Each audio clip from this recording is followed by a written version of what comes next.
Hello everyone, this is P S निर्वाण और मैं आप लोगों के लिए एक नया टॉपिक लेके आया हूँ। Ramsay MacDonald award. Ramsay MacDonald award कौन था, ये आपको कमेंट बॉक्स में बताना है। ये आपके लिए मैं क्वेश्चन दे रहा हूँ आप लोगों के लिए।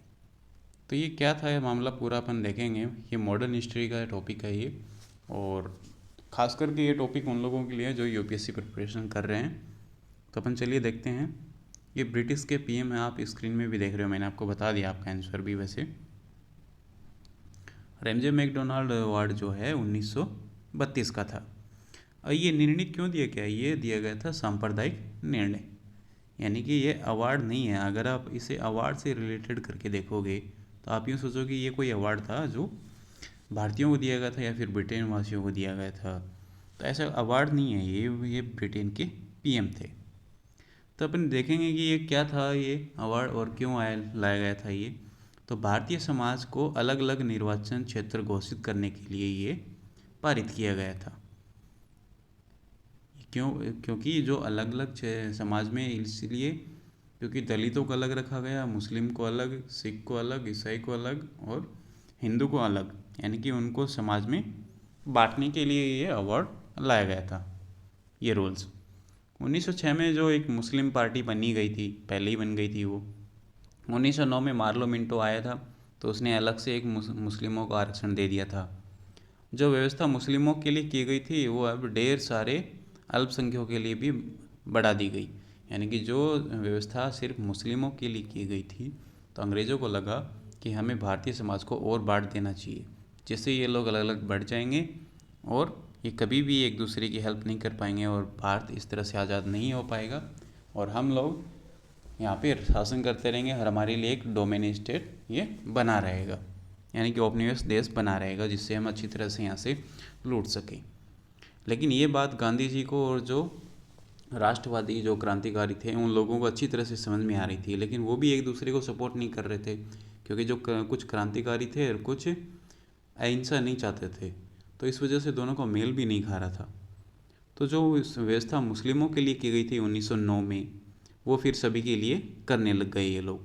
तो उनको अल्पसंख्यक में बांट दिया गया। इस तरह से ये इसका मूल सार जो था वो भारतीयों को अलग अलग बांटना, यानी कि जो फूट डालो राज करने वाली जो नीति थी इनकी, इन्होंने शुरू कर दी थी। वो 11 दिसंबर 1931 को एक गोलमेज सम्मेलन हुआ था, सेकंड गोलमेज सम्मेलन।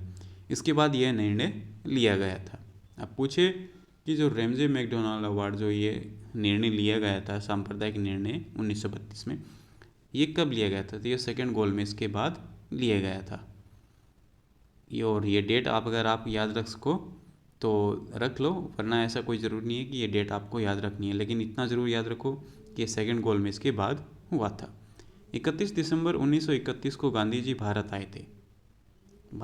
ये गोलमेज सम्मेलन से वापस आए जब, तो इन्होंने लॉर्ड विलिंगटन से मिलने के लिए चाहा कि मैं उनसे एक बार मिल लूँ और इस टॉपिक पे, यानी कि इस विषय पे मैं चर्चा कर लूँ जो कि ये भारतीयों को बांट रहे हैं। तो विलिंगटन ने गांधी से मिलने से मना कर दिया। फिर गांधी जी ने सेकेंड सविनय अवज्ञा आंदोलन शुरू कर दिया। विलिंगटन ने सोचा कि एक बुढ़ा एकदम सटिया गया है, इसको कुछ आना जानी है नहीं, और उनका मानना था कि हम जो भारतीयों के बीच रह रहे हैं, भारतीय किसी काम के नहीं है, एकदम यानी कि अनपढ़ गंवार है। तो उन्होंने इनसे, गांधी जी से भी मिलना नहीं चाहा। उनको लगा कि ये बुढ़ा एकदम उल्टे काम, सारे काम उल्टे कर रहा है और हम इनके लिए सही कर रहे हैं, जबकि ये सब उल्टा था। उनको पता था गांधी जी को ये हमसे ऐसा ही है, मिलना नहीं चाह रहा है हम मुझसे।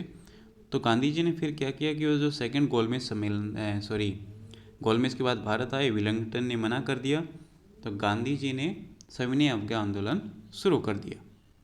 अब 16 अगस्त 1932 को रेमजे मैकडोनाल्ड अवार्ड की घोषणा कर दी गई। उस टाइम गांधी जी जेल में थे। गांधी जी जेल में क्यों गए थे? क्योंकि उन्होंने सविनय अवज्ञा आंदोलन शुरू कर दिया था, इस वजह से उनको जेल में डाल दिया गया। और फिर 16 अगस्त 1932 को रेमजे मैकडोनाल्ड अवार्ड की घोषणा कर दी गई। रेमजे में अवार्ड का जो अपन सार देखें अपन कि उसका सार क्या है, तो सार ये है उसका कि भारतीय समाज जो है उसको बहुत सारे अल्पसंख्यक का वर्ग बना दिया जाए और उनको एक वैधानिक दर्जा दे दिया जाए। ये उसका सार था मेन। और उनको एक विशेष अधिकार प्रदान कर दिया जाए, जैसे अल्पसंख्यक को विशेष अधिकार है, इस तरह से। तो मुस्लिम, सिख, यूरोपियन, आंग्ल भारतीय और ईसाई और दलित, इन सबको अपन अलग अलग वर्गों में अपन बांट देंगे। तो जिससे तो अलग अलग इनको अलग अलग वर्गों में बांट देंगे तो ये आपस में इनमें फूट आ जाएगी। तो इसी तरह स्त्रियों को भी इन्होंने पृथक सांप्रदायिक मताधिकार का, यानी कि उनको भी 3% का आरक्षण दे दिया है स्त्रियों को भी। ये काम तो ठीक दिया कि उन्होंने स्त्रियों को भी मताधिकार का अधिकार दिया। औद्योगिक जो मजदूर थे, प्लस में जो जमींदार थे, और मराठों के लिए 7 सीटों का आरक्षण दे दिया, यानी कि महाराष्ट्र में मराठों को 7 सीटें दे दी, जमींदारों को भी अलग कर दिया उन्होंने, और औद्योगिक मजदूरों को भी अलग से सीटें दे दी। इस तरह से उन्होंने फूट डाली।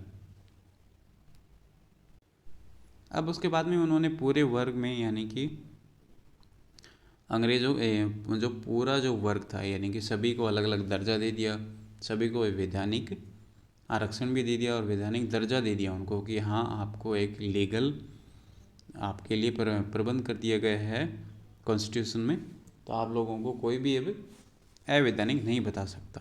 जिससे क्या हुआ कि जो भारतीय लोग थे वो अंग्रेज़ों के भक्त बन गए। उनको लगा कि अंग्रेज़ हमारे लिए बहुत कुछ कर रहे हैं, सोच रहे हैं।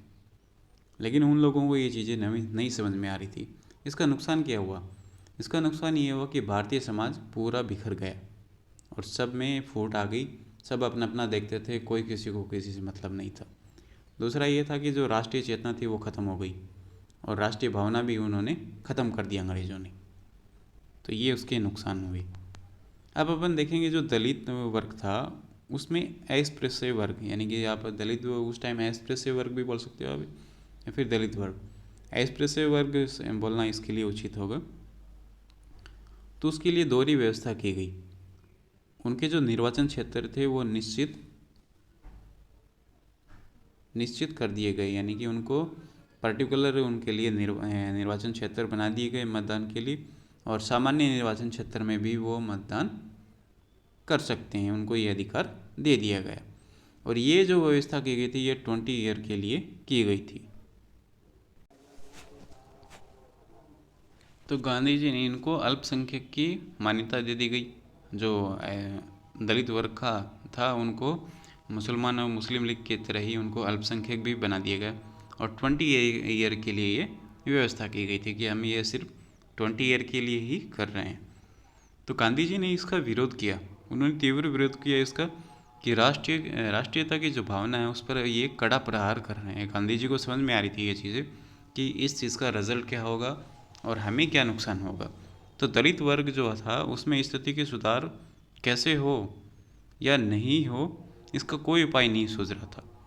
तो जो प्रयास रुक गए थे, यानी कि जो प्रयास किए जा रहे थे वो इस अवार्ड से रुक गए। यानी कि ये जो रेमजे मैकडोनाल्ड अवार्ड जो आया था उससे जो भी प्रयास किए जा रहे थे दलितों के लिए वो सारे प्रयास रुक गए। और हुआ यूँ कि वो आपस में वो दो ज़्यादा उनमें फूट पड़ने लग गई और ये भारतीय समाज से कट जाएंगे। गांधी जी को समझ में आ रहा था कि ये जो भारतीय समाज है, दलित वर्ग, वो भारतीय समाज यानी कि हिंदुओं से वो अलग समझने लगेंगे अपने आप को, तो ये समाज आपस में बढ़ जाएगा और समाज में ये कुरीतियाँ जो है ये कभी भी ख़त्म नहीं होगी और आने वाले समय भी ये बनी रहेंगी। और आज भी ये काफ़ी जगहों पे देखने को मिलता है कि जो दलित वर्ग है उनको अलग ही माना जाता है, उनके लिए एक अलग ही गांव से बाहर रखा जाता है उनको। तो आज भी वो कुरीतियाँ कुछ गाँव में देखने को मिलती हैं अपन को।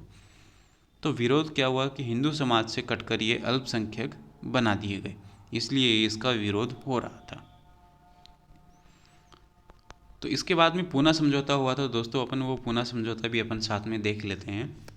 इसके बाद पूना समझौता हुआ, रेमजे मैकडोनाल्ड अवार्ड के बाद में पूना समझौता हुआ।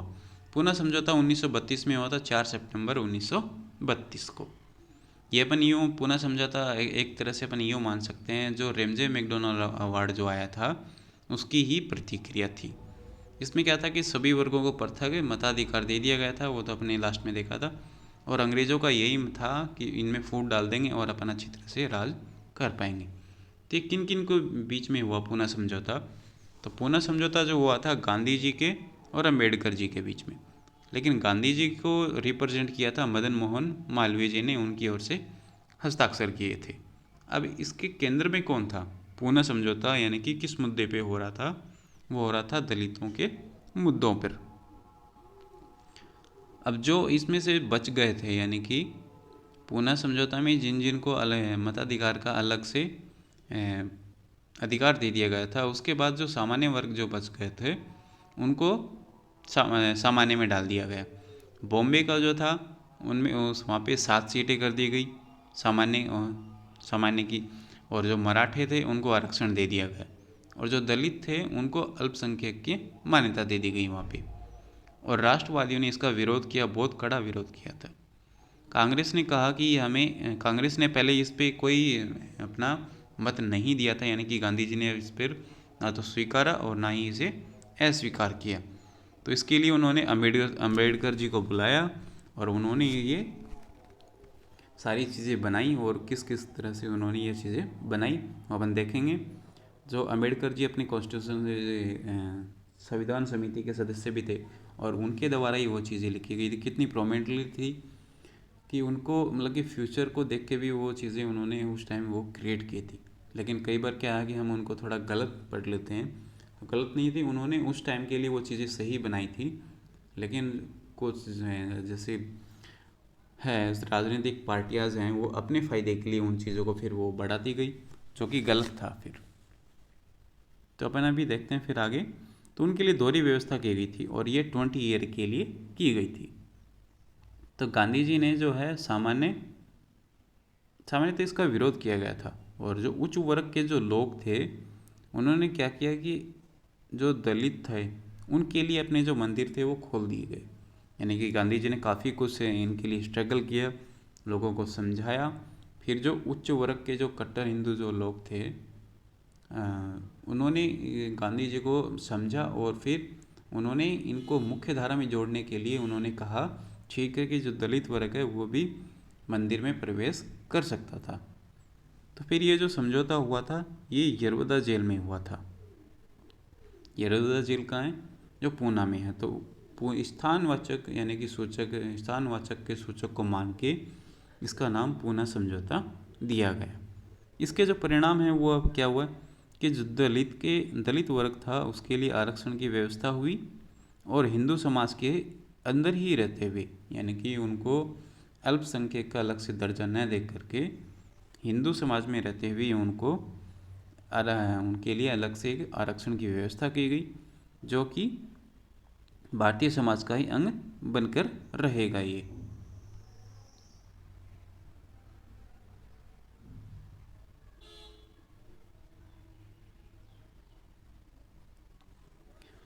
तो फिर इसके बाद में भाई हुआ क्या कि ये सब हो गया, और इसमें सबसे जो महत्वपूर्ण योगदान था वो अम्बेडकर जी का था। तो इसमें पॉइंट्स क्या क्या थे कि पृथक निर्वाचन मंडल जो दिया गया था उनको, वो ख़त्म कर दिया गया। यानी कि चुनाव का पूरा केंद्र में और प्रांत में जो सीटें थी वो उनके लिए अलग से रिजर्व कर दी गई।